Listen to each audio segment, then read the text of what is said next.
ശുദ്ധിയുടെ നാളുകൾ.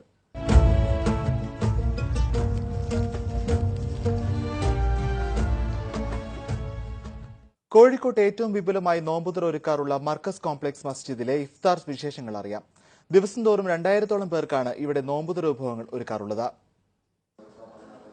അന്നവും വെള്ളവും ഉപേക്ഷിച്ച് പകലന്തിയോളം നോമ്പെടുക്കുന്നവർക്ക് വയറു നിറയെ ഭക്ഷണം ഒരുക്കുന്ന തിരക്കാണ് മർക്കസ് പള്ളിയിൽ. ഈന്തപ്പഴവും ഫലവർഗ്ഗങ്ങളും പഴച്ചാറുമൊക്കെയാണ് സാധാരണയായി പള്ളികളിൽ നോമ്പുതുറയ്ക്കായി ഒരുക്കാറ്.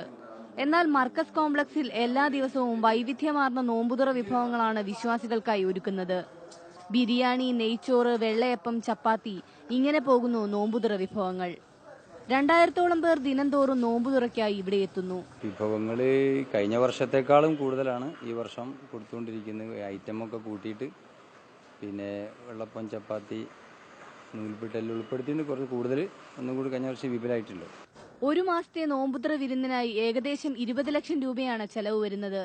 വിശ്വാസികളുടെ സംഭാവന വഴിയാണ് പണം കണ്ടെത്തുന്നത്.